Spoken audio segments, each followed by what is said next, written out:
Bonjour à toutes et tous, bienvenue sur Direct Mag. Aujourd'hui, cette émission sera consacrée au théâtre et nous aurons le plaisir de recevoir deux jeunes comédiens qui vont nous en parler. Cédric Poirier et Emma Prina seront avec nous tout de suite.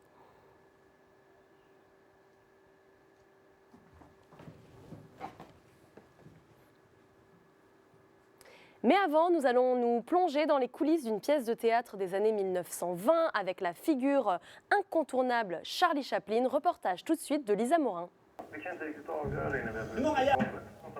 Du kan prata med kommunen, din jävla tomte!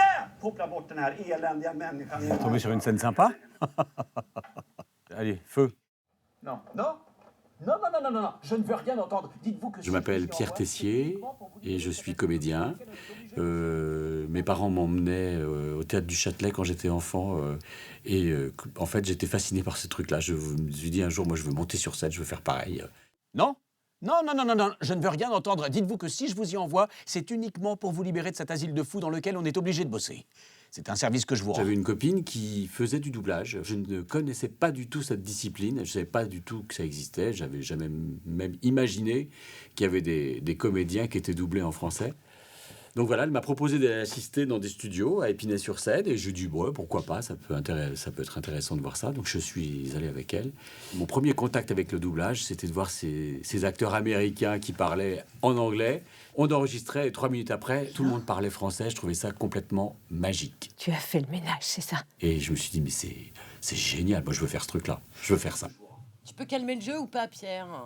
Je sais que t'as pas beaucoup de place, mais... C'est trop, tu trouves? Ouais, c'est trop... C'est la difficulté du doublage, c'est de faire ce que l'acteur il a fait en français. Donc de le rejouer en français dans son rythme. C'est une double difficulté en fait. Ça, je pense que les intelligences artificielles vont pas nous remplacer tout de suite. Mais il y a certaines choses dans le métier, c'est sûr, qu'ils vont se faire différemment. En tout cas, ils vont essayer là dans un premier temps. Je pense que c'est une révolution technologique, il y en a eu d'autres, mais voilà, on est toujours là, on existe encore et on va se battre et on va continuer à faire notre métier et on le fera mieux que l'intelligence artificielle. Ça, c'est sûr.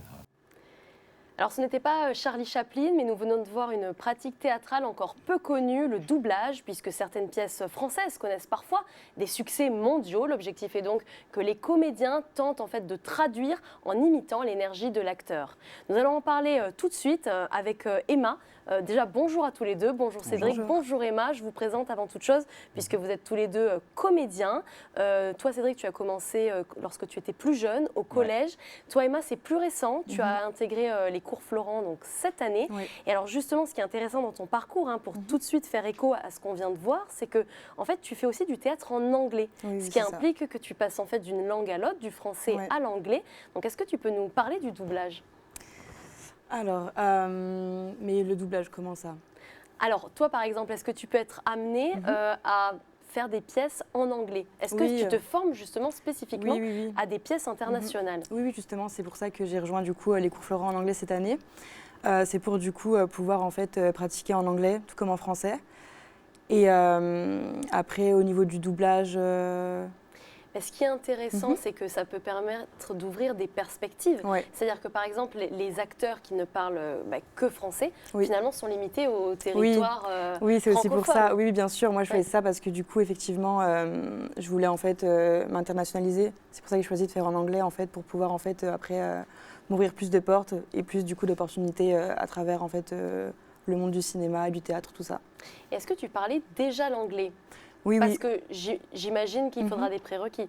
Enfin, qu'il faut des prérequis pour intégrer cette école. Oui, bien sûr. Après, oui, du coup, pour l'intégrer, donc le département anglais, il faut évidemment avoir une bonne base d'anglais. Et donc, moi, j'ai intégré en faisant un stage au préalable, dans lequel, en fait, ils voient de toute façon comment on se débrouille en anglais, etc. Et voilà. Mais c'est vrai que généralement, il faut quand même avoir une bonne base pour pouvoir ensuite pouvoir suivre le cursus. Donc ça nécessite d'avoir peut-être vécu à l'étranger avant ou d'être de parents parfois binationaux, d'avoir un parent anglophone peut-être. Je ne sais pas si c'est ton cas. Moi, ce n'est pas mon cas du tout. Moi, personnellement, je sais que l'anglais, je l'ai appris de mon côté. Et en fait, je me suis toujours très intéressée aux personnalités anglaises, aux séries, tout ça. Je regardais toujours les choses en anglais. Et c'est comme ça, du coup, que ça m'a permis de ensuite devenir, entre guillemets, bilingue. Mais c'est vrai que la plupart des gens dans ma classe ont soit des parents anglophones, soit viennent d'un pays anglophone. Ça dépend. Chacun... Et le doublage, justement, ça pourrait t'intéresser?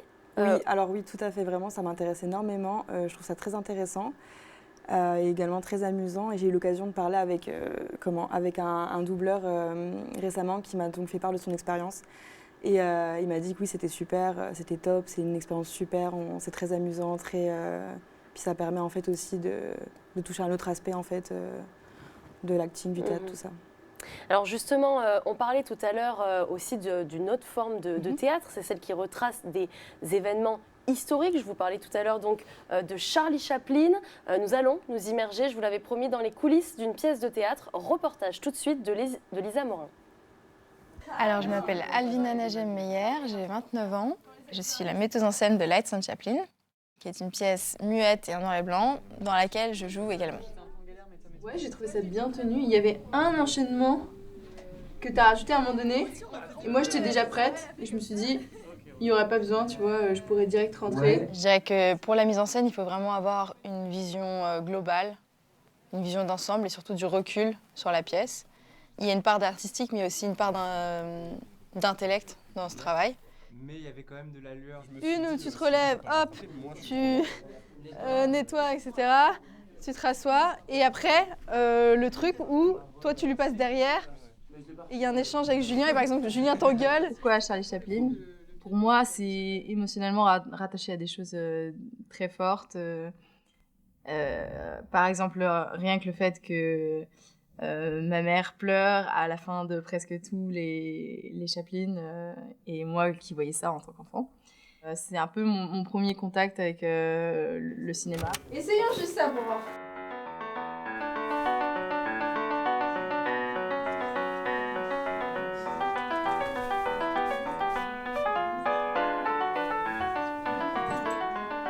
En fait, on a aussi essayé de capter un certain esprit de ce cinéma en particulier, de ce cinéma des années 20-30, de capter des automatismes de ce cinéma, de capter des réflexes qui reviennent souvent. Comme c'était les débuts du cinéma, ils se disaient souvent il faut qu'on se mette face à la caméra au moment où on doit exprimer telle ou telle émotion. Et c'est cet esprit-là, ces petits détails qu'on a essayé de capter en fait.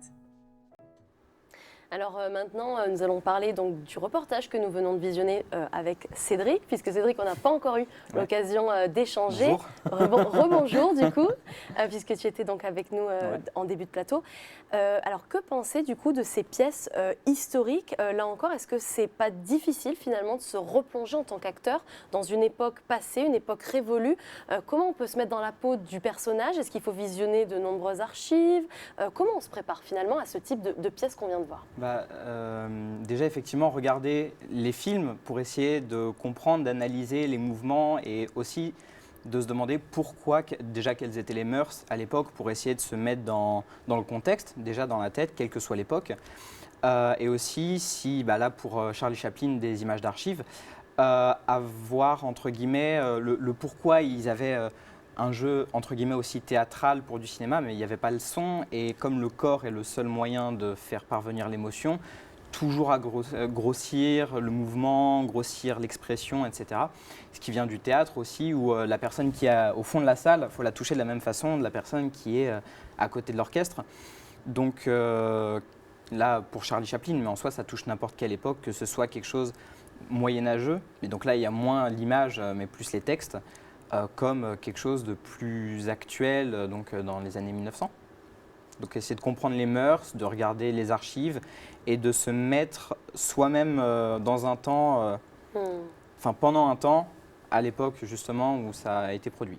Et donc je le disais, toi tu as commencé assez jeune et après on passera à la démo, mais je voulais juste d'un mot que tu nous parles de ton parcours, puis toi tu as commencé très tôt. Est-ce que tu as déjà été amené à faire ce type de pièce justement? Ce type de pièce, non, même si j'aimerais beaucoup, parce que justement jusque-là je n'ai jamais eu l'occasion de faire de théâtre classique ou de théâtre qui reprenait une époque plus ancienne. Jusque-là, durant tout mon parcours théâtral, je n'ai eu l'occasion de faire soit que des reprises de genre, soit de l'écriture inédite. Ce qu'on fait beaucoup avec ma troupe, c'est en début d'année, donc de septembre à décembre, faire des improvisations, mais filmer ces improvisations de sorte à ce que les metteurs en scène puissent tirer, tiens, cette réplique elle est sympa, tiens, ce sujet-là il était important, et derrière d'écrire toute une pièce qu'on va nous-mêmes interpréter à partir d'improvisation. Alors justement, la transition est toute faite puisque c'est le moment de la démo. On veut vous voir en impro tout de suite. Donc je vous propose 2 exercices. Le premier, c'est d'abord interpréter une émotion. Donc là, ça va être très simple et très rapide. Et puis après, je vous demanderai de tirer une situation où vous serez 2 personnages, il y aura une adversité et vous pourrez partir un petit peu librement comme ça sur l'interprétation de cette situation. Alors tout d'abord, je vous propose, vous pouvez vous lever si vous le voulez et vous mettre donc juste ici avec moi et puis tirer une émotion. Ok. Vous pouvez après nous la lire à voix haute. Et nous dire comment vous allez pouvoir interpréter cette émotion. Peut-être que certaines sont plus difficiles que d'autres à interpréter. Alors du coup, toi Emma? Alors moi du coup c'est le dégoût. Le dégoût, ok, très bien. Et moi la surprise. Ok, alors si voilà en quelques secondes, une mimique ou des gestes, comment exprimer le dégoût? Là je le fais tout de suite. Tout de suite. Ok. Je vous regarde? Regarde-moi. Ok.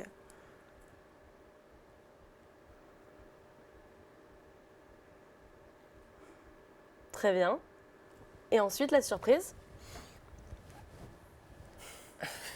Oh, le langage non verbal est déjà plus présent que pour le dégoût. Très bien. Et maintenant, tout de suite, une situation. Donc là, un peu plus compliqué. Je récupère les anciens papiers. Super, merci. Hop. Et alors là, attention, hein, il faut un bon tirage au sort. Vous pourrez prendre un petit peu plus d'espace.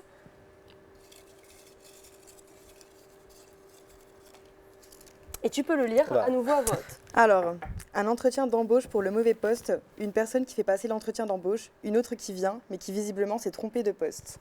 Ok. C'est bon pour vous? Alors, qui est l'employeur? Qui est le futur employé? Est-ce que tu as une inspiration? Qui souhaite être quoi? Qui est l'employeur? Je peux passer sur celui qui vient et qui s'est trompé de poste. Ok, très bien. Et donc moi je vais passer l'entretien. Voilà, c'est ça. Ok, donc, pas de souci. je relis moi-même. Et bien moi je retourne m'asseoir, je vous laisse vous installer.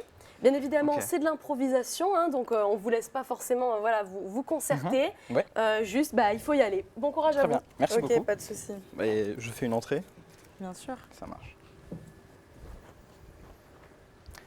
Toc toc toc. Entrée. Bonjour, je viens pour l'entretien. Oui, bien sûr. Je pense qu'on est au courant du poste en question. Donc, je suis quelqu'un de très dynamique. Je fais une bonne cuisine pour être tout de suite dans le vif du sujet. Attendez. Une bonne cuisine? Oui, équipier dans la cuisine. Je pourrais également faire la plonge, ça m'est arrivé. Je pense qu'il y a un petit souci. Oui. Parce que moi, du coup, je ne cherche pas de cuisinier ou autre. D'accord. Non, mais un plongeur, un serveur peut-être? Non plus, c'est pas du tout de la restauration. Rien à voir, non, pas du tout. Non, c'est rien à voir du tout, monsieur. Moi, c'est pour un cabinet d'avocat. Cabinet d'avocat, d'accord. Oui, oui. Mais en fait, c'est là, je pense qu'il y a eu mésentente. Moi, je pensais avocat, la cuisine, quoi, les salades. Quelque chose d'un petit peu singulier. Okay. Le vegan en ce moment. Oui, bien sûr, c'est vrai, pourquoi pas. Mais non, du coup, rien à voir. Où est-ce que vous avez vu l'annonce L'annonce, c'est une bonne question. Dans le journal, je crois. J'en avais entendu aussi à un moment donné parler dans un coin de rue. Vous savez, une affiche. Excusez-moi. Mais donc, non, rien à voir. Non, rien à voir. C'est pas au bon avocat. Non, du tout. Alors, je pense que du coup. Mais donc, le restaurant au bon avocat, où est-ce que je pourrais le trouver? Alors, ça, j'en ai pas la moindre idée. Hein. Ok. Google Maps, peut-être? C'est à vous de voir. Ça marche. En tout cas, la porte, elle est juste derrière. Et puis moi, je vous souhaite bonne continuation. Merci. Désolé du dérangement. Pas de souci, monsieur. Et à une prochaine fois. Oui. Salut. Bon vent. Merci beaucoup. Tu peux revenir avec nous puisqu'on va avoir le temps très rapidement de faire une deuxième petite scène d'improvisation. En tout cas, bravo. C'était une très belle interprétation. Cette fois-ci, tu peux tirer. C'était toi. Hein. Oui, bien sûr. Voilà, vous aurez une grosse minute pour nous interpréter ça. Bon courage. Merci. Tu peux le lire à voix haute. Hein. Donc, deux amis d'enfance se retrouvent par hasard après de nombreuses années. Une personne est contente de retrouver l'autre, l'autre personne est indifférente et essaye de mettre fin à la conversation. On peut inverser là du coup, que ce soit moi qui sois indifférent et toi qui... moi je veux bien, c'est ce que j'allais dire. Allez, c'est parti. Hop, c'est moi qui Merci. vais lancer. Ok, ouais. Mais c'est dingue. Emma, mais comment ça fait va? tellement longtemps. Mais ouais, mais ça fait quoi, Mais- 2-3 ans? Mais bien sûr, mais je suis tellement contente de te revoir. Mais ouais, mais qu'est-ce que tu deviens? Mais toi, qu'est-ce que tu deviens? Dis-moi. Non, c'est une bonne question. Moi, je sais pas, j'ai postulé il y a quelques jours Ouais. et je sais pas, l'anecdote est complètement débile. Je me suis trompé. Moi, je voulais faire de la cuisine, tu sais, j'ai toujours Ah. été un peu manuel. Oui, bien sûr. Et là, je me retrouve face à quelqu'un qui, en fait, non, je suis allé à un cabinet tellement d'avocats. contente de te revoir, t'as Mais pas ouais. idée, punaise. Mais faudrait qu'on Mais s'assure bien sûr, à un mais moment bien donné, quand sûr. j'aurai du coup trouvé Mais le bien resto, sûr. faut que tu Et viennes. puis alors, ça dit quoi les amours? Bah, depuis que tu m'as largué, c'est un peu compliqué, mais ça va. Non, et toi, du coup, t'as trouvé quelqu'un? Non, non plus, mais... Mhm. Mais ouais, non, je suis vraiment contente, franchement. Dis donc, tu t'es embellie, hein. Ah bah, c'est très gentil, toi de même. Bah merci. Oui. Et puis t'as rien d'autre à me dire alors? Non, ça va, ça Rien va. de plus. Non, Bah, je suis vraiment. déçue. T'as pas idée à quel point je suis Merci. heureuse. Mais moi, je suis Merci très heureux. beaucoup à tous les deux. Vous pouvez vous réinstaller. Vraiment un grand bravo Merci. pour ces deux scènes d'improvisation. Quant à vous, je vous remercie de nous avoir suivis pour notre émission donc consacrée au théâtre. Nous espérons vous retrouver nombreux et nombreuses dès demain dans un nouveau Direct Mag. Je vous souhaite une belle journée.